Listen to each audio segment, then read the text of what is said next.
Hello everyone, आप सभी का इस लेक्चर में बहुत बहुत स्वागत करता हूं।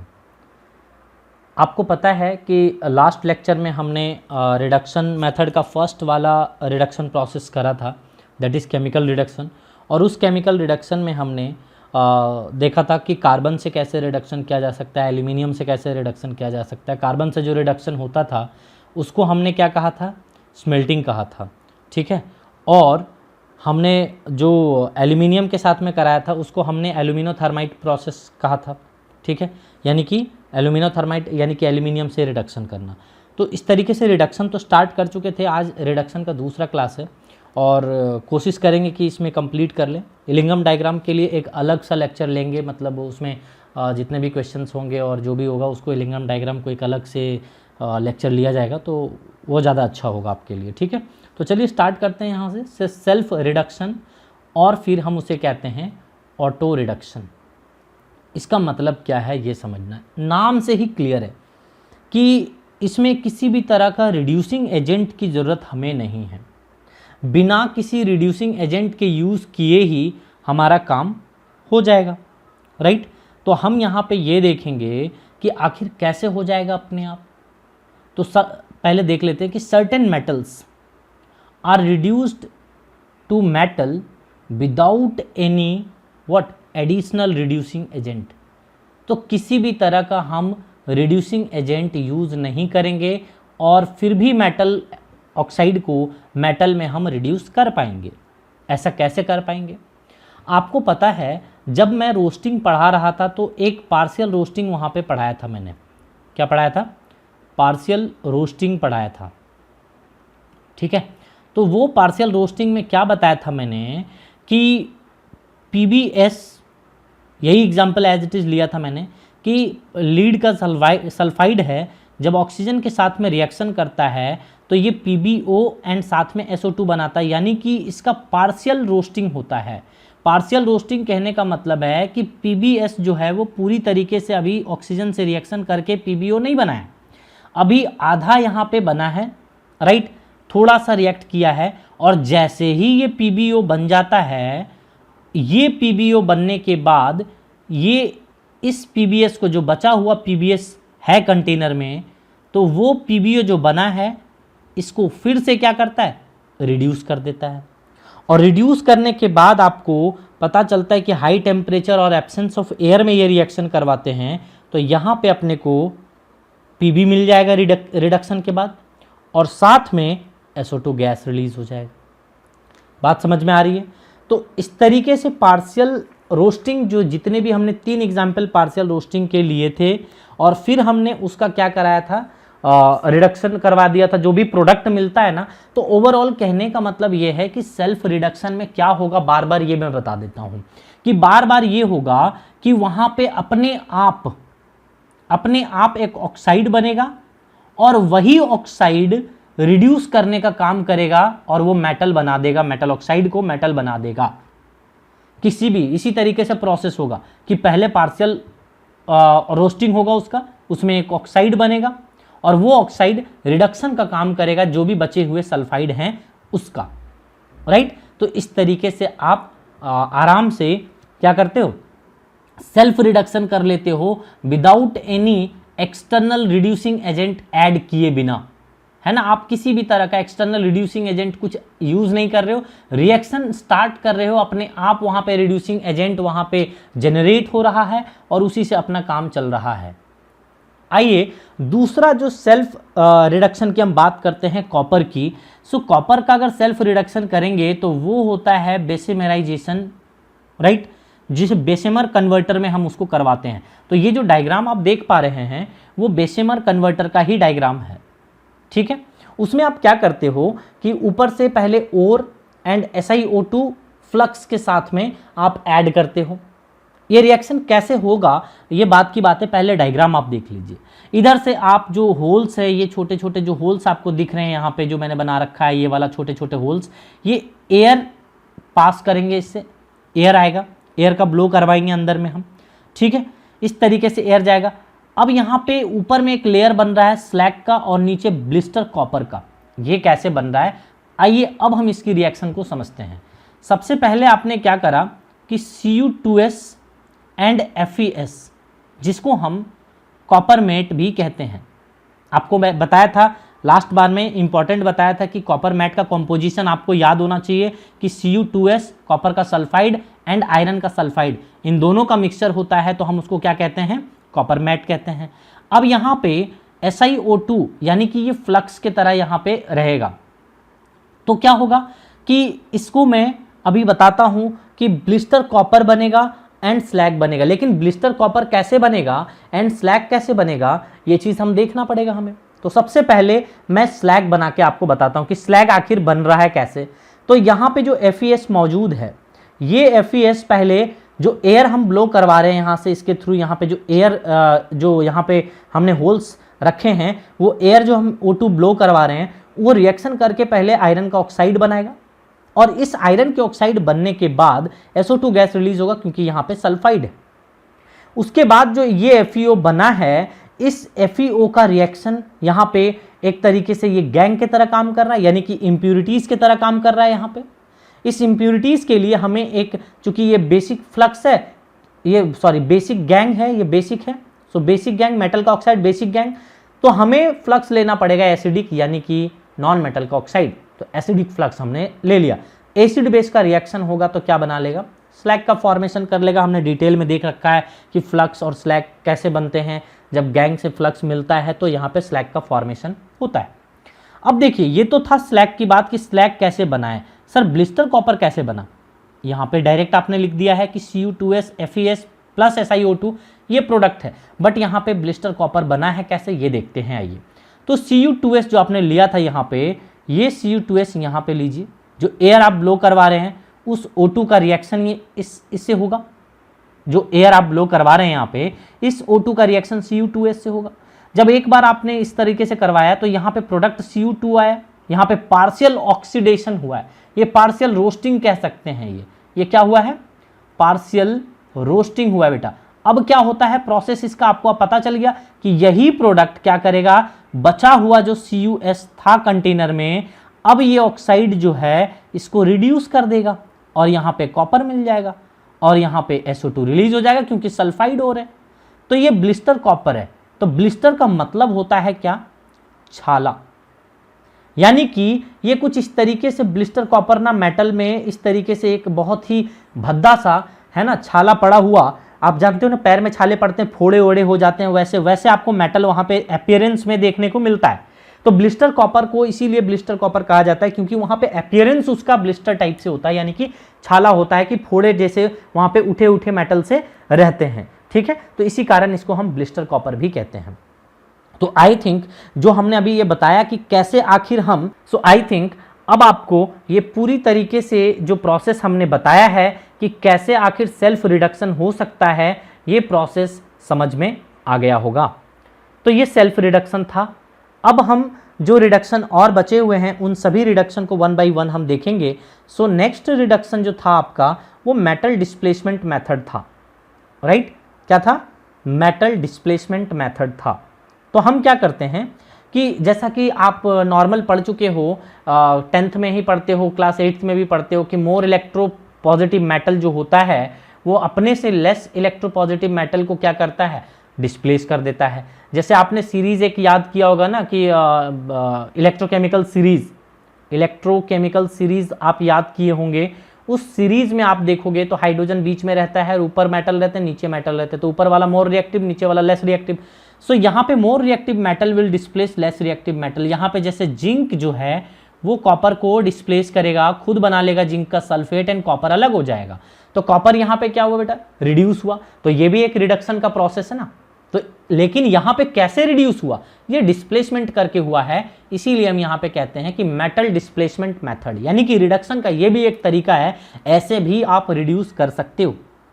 क्लियर है? नेक्स्ट हम बात कर लेते हैं electrolytic reduction. This is also very very important, है ना। सो इलेक्ट्रोलाइटिक रिडक्शन ये क्या होता है समझिएगा, ये किसके लिए सूटेबल है पहले तो ये समझ लीजिए। सबसे पहले बता दूं कि ये जो सूटेबल है वो इलेक्ट्रोपॉजिटिव, हाईली इलेक्ट्रोपॉजिटिव मेटल के लिए ये सूटेबल है। जैसे एल्कली मेटल, जितने भी एल्कली मेटल हैं जैसे lithium, sodium, potassium, rubidium, caesium, francium, ये सब जो मेटल्स हैं वो हाईली इलेक्ट्रोपॉजिटिव हैं। उसके बाद एल्कलाइन अर्थ मेटल उसी के जस्ट बगल में है, beryllium, magnesium, calcium, strontium, barium, radium. तो ये सारे मेटल्स जो हैं वो very electropositive, and aluminium also very electropositive metal. So highly electropositive metal को यहाँ से इलेक्ट्रोलाइटिक रिडक्शन के थ्रू हम यहाँ पे इसको क्या करते हैं, रिड्यूस करते हैं। आइए समझते हैं कि पहले इन दोनों को समझ लेते हैं कि alkali metal and alkaline earth metal का रिडक्शन कैसे करेंगे, एंड एल्यूमिनियम के लिए हम थोड़ा सा सेपरेट आपको बताएंगे। तो चल सबसे पहले मैं एल्कली और एल्कलाइन अर्थ मेटल के लिए बताता हूं। तो इलेक्ट्रोलाइटिक सेल तो सबके लिए कॉमन होता है भैया। तो इलेक्ट्रोलाइटिक सेल आप देख सकते हो, ये आपका यहाँ पे इलेक्ट्रोलाइटिक सेल है ना। तो इलेक्ट्रोलाइटिक सेल में आप क्या करते हो कि कुछ कुछ चीज़ें, मैं इसको जूम कर देता हूँ पहले। अब आप इसे गौर से देखिए, ये है इलेक्ट्रोलाइटिक सेल। किसी भी तरह का इलेक्ट्रोलिसिस करवाना हो तो ऐसा आपको एक इलेक्ट्रोलाइटिक सेल लेना होता है, ठीक है। जब आप एक इलेक्ट्रोलाइटिक सेल ले लेंगे तो हम यहाँ पे इलेक्ट्रोलाइट भरते हैं। इलेक्ट्रोलाइट का मतलब है जो यहाँ पे लिक्विड मौजूद होता है, यहाँ पे जो लिक्विड मौजूद होता है, जो आपको यहाँ पे दिख रहा है ना, वो कलर तो आपको पता नहीं चल पा रहा होगा, तो इसीलिए मैं यहाँ पे लिक्विड लिख देता हूँ, इस तरीके से ड्रॉ कर देता हूँ ताकि आपको पता चले कि जो यहाँ पे लिक्विड है वो इलेक्ट्रोलाइट सॉल्यूशन है, ठीक है। अब इस इलेक्ट्रोलाइट सॉल्यूशन एक तो ऐड करते हो सूटेबल इलेक्ट्रोलाइट, किसी भी जैसा भी आप करवा रहे हैं वहाँ पे एक सूटेबल इलेक्ट्रोलाइट आपको ऐड करना पड़ता है, और एक सेल लेना पड़ता है। जो सेल हमने लिया है इस तरीके से, ये वाला एक कंटेनर है, इस तरह का एक कंटेनर लेना पड़ेगा आपको, ठीक है। ये देख रहे हो आप, कंटेनर मैंने बना रखा है, तो ये एक कंटेनर है। जब ये चीज़ आप लोगे तो ये क्या करेगा ना, अगर ये चीज़ ऐड करोगे, जैसे ही इलेक्ट्रोलाइट इसमें ऐड करोगे जो मैंने यहाँ पे दिखाया है, तो ये क्या करेगा, समझिएगा इस बात को कि यहाँ पे मेल्टिंग पॉइंट को, ये मेन इलेक्ट्रोलाइट का जो मेल्टिंग पॉइंट है ना वो डिक्रीज कर देगा। ये melting point of main electrolyte क्या करेगा, डिक्रीज करेगा, लोअर कर देगा। समझ में आ रहा है, घटा देगा, तो बहुत अच्छी बात है मेरे लिए। और कंडक्टिविटी को, किसको, कंडक्टिविटी को क्या करेगा, इंक्रीज कर देगा। इलेक्ट्रोलाइट जैसे ऐड करते हो तो ये चीज़ होता है, कंडक्टिविटी यहाँ पे इंक्रीज कर देता है, मेल्टिंग पॉइंट को डिक्रीज कर देता है, जो हमारे लिए फायदेमंद है। और कोरोजन जो है यहाँ पे, जो कोरोजन होने की जो क्षमता है उसको रिड्यूस कर देता है। तो कोरोजन होने की जो क्षमता होती है उसको क्या करता है, रिड्यूस करता है, यानी कि घटाता है। तो ये सब इलेक्ट्रोलाइट को ऐड करने से यहाँ पे देखने को मिलता है। तो ये एक सेटअप होता है इलेक्ट्रोलाइटिक सेल का। ये सेटअप आपको पता होना चाहिए कि ऐसा सेटअप होता है। अब यहाँ पे मैं किस तरीके से यहाँ पे प्रोसेस कराऊंगा ये आप देखना, राइट। तो ये प्रोसेस बहुत इजी तरीके से होगा। कैसे होगा ये मैं समझाता हूँ रिएक्शन के साथ में, आप थोड़ा सा गौर से देखेंगे इसको, ठीक है। तो ये था अपना इलेक्ट्रोलाइटिक सेल। अब देखिए कैसे मैं कराऊंगा रिएक्शन।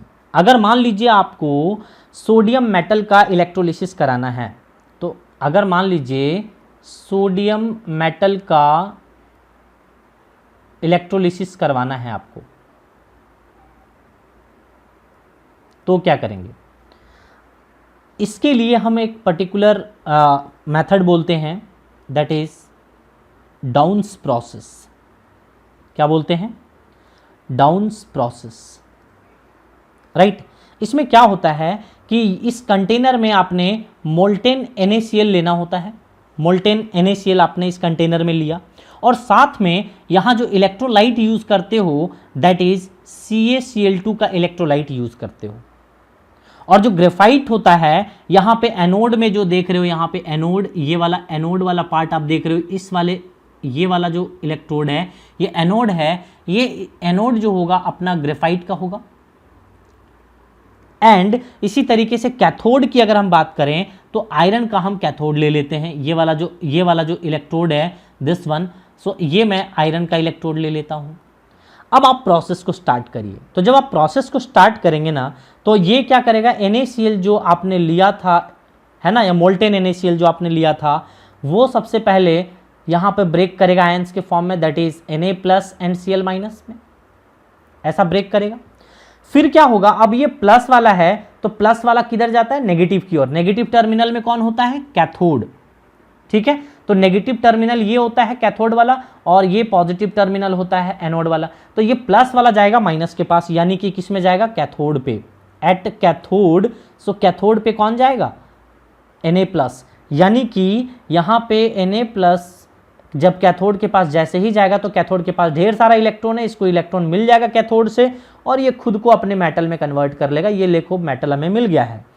जबकि क्लोरीन जो है वो उसके पास बहुत ज़्यादा इलेक्ट्रॉन है, मतलब इलेक्ट्रॉन रिच है, तो वो इलेक्ट्रॉन कमजोर वाले के पास जाएगा, इलेक्ट्रॉन देगा वहां पे जाकर के, तो ये कहाँ जाना चाहेगा, एनोड के पास। तो ये क्या करेगा कि Cl- जो है वो Cl- अपने से एक इलेक्ट्रॉन को डोनेट कर देगा, यानी कि मान लीजिए 2 Cl है तो 2 इलेक्ट्रॉन को अपने से रिलीज कर देगा और क्या बना लेगा, Cl2 गैस बना लेगा, उड़ जाएगा ऐसे करके। तो कैथोड पे ये रिडक्शन होगा, सॉरी यहां पे कैथोड पे क्या हो रहा है, oxidation, removal of electron is called as what, oxidation. And cathode पे क्या होगा, गेनिंग ऑफ इलेक्ट्रॉन यानी कि रिडक्शन। तो यहां पे सोडियम का रिडक्शन हुआ और मेटल मिल गया, इसीलिए हम यहां पे कह रहे हैं कि रिडक्शन प्रोसेस से हमें सोडियम मेटल मिला है। तो इलेक्ट्रोलाइटिक रिडक्शन इसीलिए कहते हैं बेटा, यहां पे क्या हुआ है, रिडक्शन हुआ है, जबकि एनोड पे क्या हुआ है, ऑक्सीडेशन हुआ है, इसीलिए ये प्रोसेस क्या कहलाता है, इलेक्ट्रोलाइटिक रिडक्शन। क्योंकि मेटल अपने को कहां मिलता है, कैथोड पे रिडक्शन के बाद मिलता है। तो आप इन सभी मेटल का, जैसे लिथियम का, सोडियम का, पोटेशियम का, रुबिडियम का, सीजियम का, सबका इसी तरीके से आप कर सकते हो। सिमिलरली बेरिलियम, मैग्नीशियम का भी ये इसी प्रोसेस से आप कर सकते हो, यानी कि एल्कली मेटल और एल्कलाइन अर्थ मेटल का इस तरीके से इलेक्ट्रोलाइटिक रिफाइनिंग आप हर बार कर सकते हो। तो ऐसा आप प्रोसेस अप्लाई कर सकते हो इन सभी मेटल के लिए। आइए और भी हम देखते हैं कि आखिर एल्यूमिनियम का कैसे कर सकते हैं। ठीक है, तो एल्यूमिनियम का किस तरीके से करेंगे, आइए वो भी देखते हैं। तो इसका एक पर्टिकुलर मेथड है, that is hall Herald process. ठीक है, तो ये प्रोसेस के थ्रू एनसीईआरटी से मैंने ये डायग्राम ले रखा है। तो यहाँ पे आप देखेंगे कि आखिर हॉल्ट हेराल्ड प्रोसेस को हम क्यों और कैसे यूज करते हैं, ये हम देखते हैं। तो आखिर एल्यूमिनियम का जो एक्सट्रैक्शन होता है ना बेटा, एल्यूमिनियम का जो आप एक्सट्रैक्शन करते हो किससे, Al2O3 से। Al2O3 से जब आप एल्यूमिनियम का एक्सट्रैक्शन करते हो तो ये वेरी डिफिकल्ट होता है, बहुत ज़्यादा क्या होता है, डिफिकल्ट होता है, बहुत ज़्यादा डिफिकल्ट होता है ये। इसीलिए आप क्या करते हो कि यहाँ पे एक पर्टिकुलर मेथड अप्लाई करेंगे। तो ये हम extraction of aluminium from alumina Al2O3, alumina से एल्यूमिनियम निकालने में हमें बहुत ज़्यादा कठिनाई फेस करना पड़ता है, क्योंकि उसकी जो फ्यूज़न टेम्परेचर है, किसकी, एल्यूमिनियम की, एल्यूमिना की, जो एल्यूमिना का जो फ्यूज़न टेम्परेचर बेटा है ना, फ्यूज़न टेम्परेचर जो है इसका, फ्यूज़न टेम्परेचर किसका, एल्यूमिना का, दैट इज Al2O3 का, वो बहुत ज़्यादा है। लगभग आप मान के चलें कि 2050 डिग्री सेल्सियस में है, जो कि बहुत ज़्यादा होता है। ठीक है, मतलब even more than boiling point of aluminium. Aluminium का बॉइलिंग पॉइंट कितना है, एल्यूमिनियम का जो है वो अगर बॉइलिंग पॉइंट की इसकी बात करें तो यहाँ पे 1150 डिग्री। और सोचिए Al2O3 को ही मुझे इतना लग रहा है करने में, तो कैसे होगा, ये पॉसिबल ही नहीं है। तो इतना ज़्यादा पॉसिबल नहीं हो पाता है। ठीक है, और Al2 इसकी और बात करें कि ये बैड कंडक्टर होता है, बहुत ही गंदे तरीके से ये कंडक्टिविटी शो करता है। तो ये बैड कंडक्टर ऑफ इलेक्ट्रिसिटी होता है, दैट इज Al2O3 जो होता है बेटा, वो बैड कंडक्टर ऑफ। तो ये सब रीज़न होने के कारण आप Al2O3 को आप डायरेक्ट तो नहीं कर सकते, मतलब Al2O3 से एल्यूमिनियम को आप डायरेक्ट तो नहीं ला सकते। तो हम इसके लिए क्या करते हैं, आप खुद सोचिए, आप यहाँ पे बैड कंडक्टर है और यहाँ पे फ्यूजन टेम्परेचर है बहुत ज़्यादा, तो टेम्परेचर को डिक्रीज करना है हमें, है ना, Al2O3 के टेम्परेचर को डिक्रीज करना है और इसकी कंडक्टिविटी को बढ़ाना है। बताइए मैं क्या यूज़ करूँ।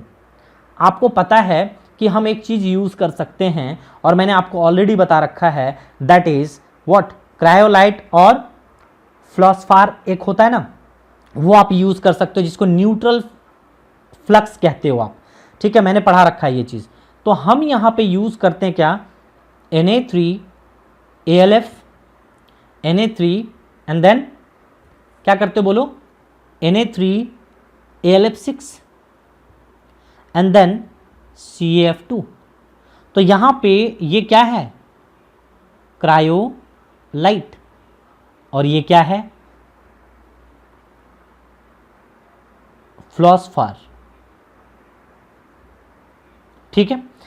तो इसका हम यूज करते हैं, इस मिक्सचर को हम क्या करते हैं, ऐड कर देते हैं किसमें, एल्यूमिना में। जब इस मिक्सचर को आप एल्यूमिना के साथ में मिक्स कर देंगे तो ये क्या करेगा, इसके साथ में आप इसको मिक्स कीजिए, एल्यूमिना के साथ में इसको क्या करना है, आपको मिक्स्ड करना है। जब आप इसे मिक्स कर दोगे तो इसका काम क्या है, ये क्या कर देगा, ये दो काम कर देगा, जो दो कमजोरी था आपका वो कमजोरी दूर कर देगा। एक तो सबसे पहले ये डिक्रीज कर देगा, क्या, decreases fusion temperature, fusion temperature, fusion temperature जो था, जो बहुत ज़्यादा था 2050 डिग्री सेल्सियस, उसको क्या करेगा, डिक्रीज कर देगा। और डिक्रीज करके इवन वो 2050 डिग्री सेल्सियस से वो घटा करके 950 डिग्री सेल्सियस में ले आता है। बड़ा आसान है ना, ये इसमें ले आता है कौन, ये जब आप इसको मिक्स करते हो Al2O3 के साथ में तो इसकी टेम्परेचर को डिक्रीज कर देता है फ्यूजन होने का, तो बड़ा अच्छा हो गया, अब कोई दिक्कत नहीं है। अब और क्या करता है, इसकी कंडक्टिविटी को इंक्रीज कर देता है। सो इंक्रीजेस कंडक्टिविटी, क्यों भैया, ऐसा क्या कर दिया जो कंडक्टिविटी को इंक्रीज कर दिया, तो मैंने पहले भी बता रखा है कि ये लोग आयंस में भयंकर तरीके से टूट जाते हैं। और आयंस जब अगर सॉल्यूशन में ये बहुत सारे ले आएंगे, जैसे मान लो कि Na+ यहाँ पे टूटेगा, 3 टाइम्स ऑफ Na+ टूटेगा, एल्यूमिनियम 3+ में टूटेगा, एंड फ्लोरीन माइनस में टूटेगा, 6 फ्लोरीन माइनस होगा, है ना, यहाँ पे Ca2+ में टूट जाना है, फ्लोरीन माइनस में टूट जाना है। तो देख लो इतने सारे आयंस यहाँ मौजूद हो जाएंगे कि कंडक्टिविटी इंक्रीज कर जाएगी, कंडक्टिविटी क्या हो जाएगी, इंक्रीज कर जाएगी। तो ये जो मिक्सचर है क्रायोलाइट और फ्लोस्फर का, ये आप जब मिक्स करते हो Al2O3 में तो ऑटोमेटिकली ये फ्यूजन टेम्परेचर डिक्रीज कर जाता है और कंडक्टिविटी इंक्रीज कर जाता है। तो अब क्या करना है सर इसका, अगर ये सब चीज़ हो जाता है तो अब क्या करना है ये बताइए। तो अब मैं आपको प्रोसेस बताता हूँ कि कैसे आखिर इस मेथड से हॉल हेराल्ड प्रोसेस से आप कैसे एल्यूमिनियम को एक्सट्रैक्ट कर सकते हैं। अब देखिए मैंने यहाँ पे बहुत सारे आयंस दिखा दिए, Na+, aluminium 3+, F-, Ca2+, F-, इतने सारे आपको आयंस मैंने बता दिए हैं। अब आप मुझे बताएं कि आखिर इनमें से कौन सा रिडक्शन करेगा और कौन सा ऑक्सीडेशन करेगा। अब मैं क्या करता हूं कि इस डायग्राम को आपको मैं जूम करके बताता हूं। तो पहले आप इस डायग्राम को जूम वे में देख लीजिए, मैंने इसको जूम कर दिया है। इस डायग्राम को आप अच्छे तरीके से पहले देख लें, है ना, कि यहाँ पे ये जो पार्ट आप देख रहे हैं ये वाला, यहाँ पे कार्बन, ये स्टील का वेसल है, ये वाला जो है ना वो स्टील का वेसल है विथ कार्बन लाइनिंग। ये जो ब्लैक कलर का जो कार्बन लाइनिंग आपको दिख रहा है, ये जो ब्लैक कलर का लाइनिंग दिख रहा है ये कार्बन लाइनिंग है, इसीलिए हम यहाँ पे कार्बन लाइनिंग कैथोड, इसी को कैथोड बना रखा है हमने। ये जो कार्बन का लाइनिंग है ना, कार्बन बना रखा है हमने, ये कैथोड लाइनिंग है। स्टील वेसल है ये, ऊपर वाला आपको स्टील यहाँ पे है, राइट, ये steel vessel with carbon lining है, ठीक है, इसको कैथोड हमने माना है। अब क्या किया है हमने, देखिए कि एनोड हमारा जो है वो यहाँ पे जो ग्रेफाइट हमने लटका रखा है ढेर सारे, ये वाला, ये वाले, ये वाले, ये सारे के सारे यहाँ पे ग्रेफाइट जो हमने लटका रखा है वो क्या है, ग्रेफाइट एनोड है, इसको हमने एनोड मान रखा है। अब ये जो है ऊपर में आपको दिख रहा है ये कॉपर क्लैंप है, और इस पे यहाँ पे आप देख सकते हो कि एनोड और कैथोड हमने दिखा दिया कि ये आपका हो गया एनोड, राइट, और ये हो गया आपका कैथोड यहाँ पे।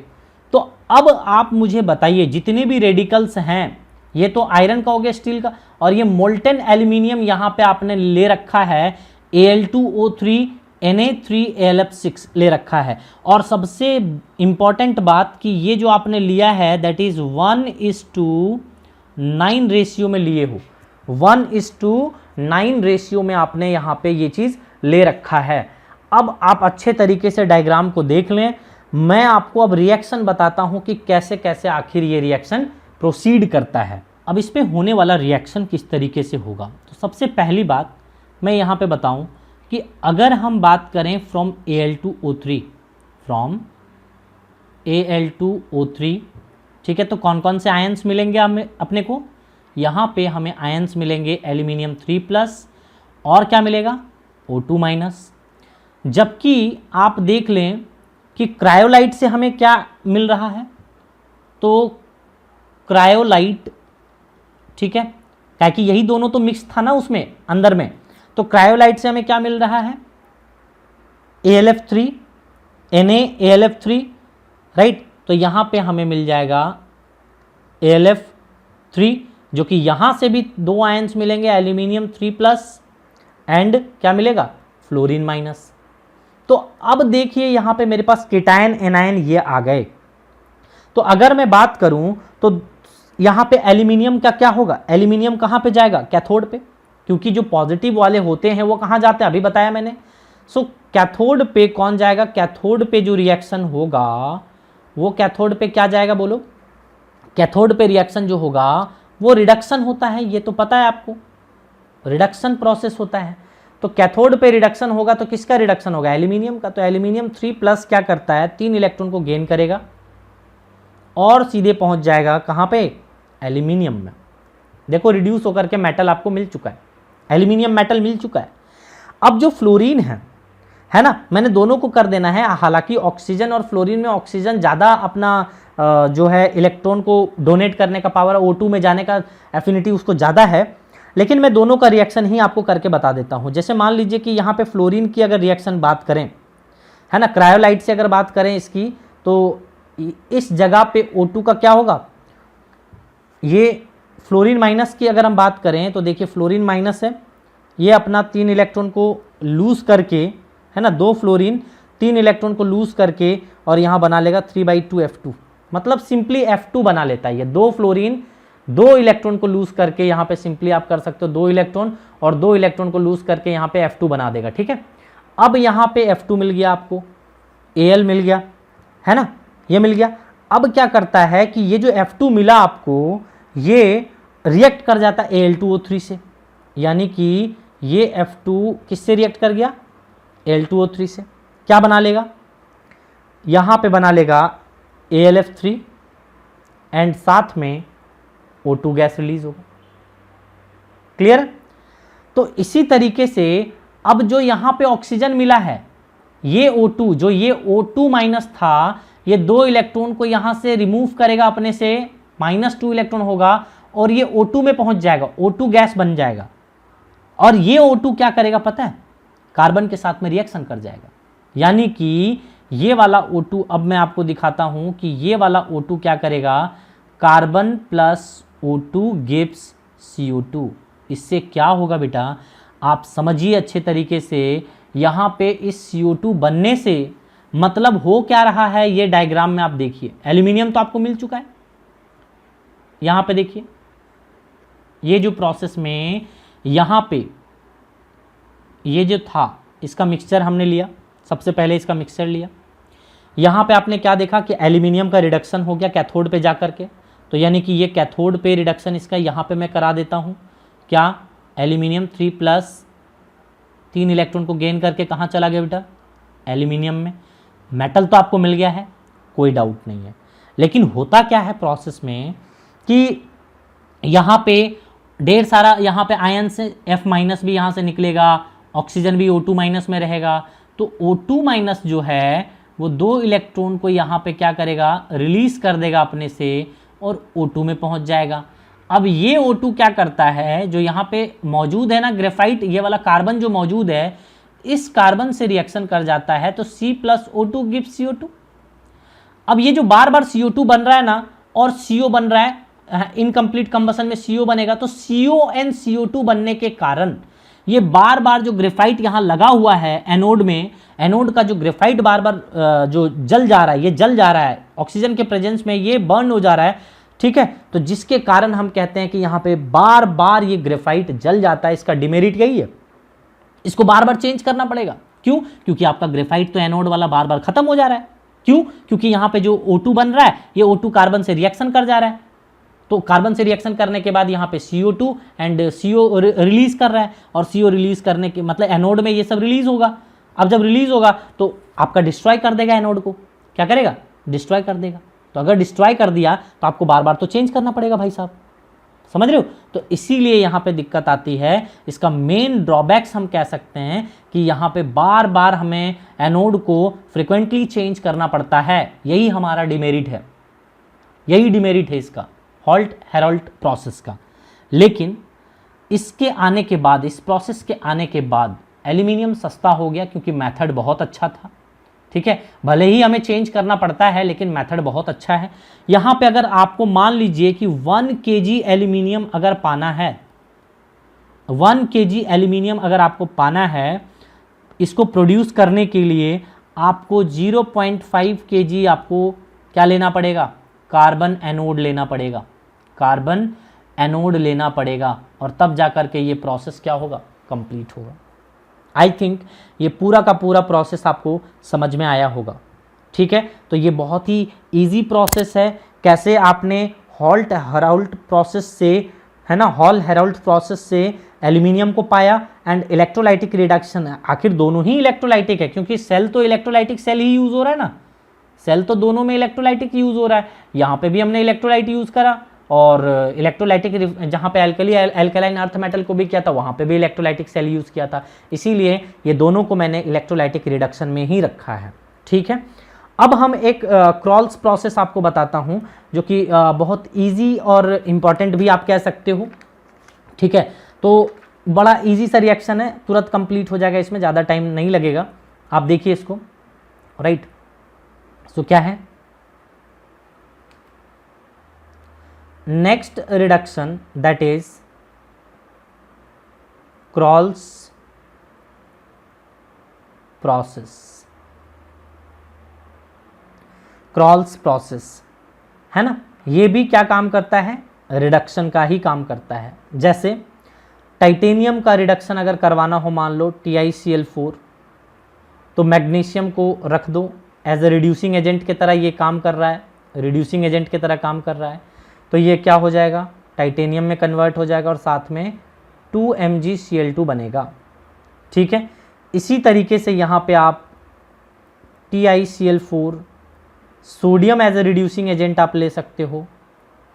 ठीक है, जब आप इसको सोडियम को रिड्यूसिंग एजेंट की तरह यूज़ करोगे तो क्या होगा, टाइटेनियम को रिड्यूस कर देगा और साथ में NaCl खुद बना लेगा। ठीक है, इसको हम कहते हैं पर्टिकुलर IMI प्रोसेस, मतलब इंपेरियल मेटल इंडस्ट्रियल प्रोसेस है ये। जबकि ये वाला ऊपर वाला जो आपको दिख रहा है ये क्रॉल्स प्रोसेस है। तो रिडक्शन में हमने ये सेकेंड लेक्चर लिया है। ओवरऑल लेक्चर की बात करें तो ये 5वां लेक्चर है मेटलर्जी का। रिडक्शन में ये दूसरा लेक्चर है। एक और रिडक्शन का लेक्चर लूँगा, दैट इज़ इलिंगम डायग्राम का, उसमें डिटेल में मैं आपको बताऊंगा, वो कंप्लीट एक लेक्चर लगेगा। ठीक है, तो इस लेक्चर में जितना हमने कवर करना था वो कर चुके हैं हम लोग, तो यहीं पे रखते हैं इस लेक्चर को। मिलते हैं अगले लेक्चर में, तब तक के लिए धन्यवाद।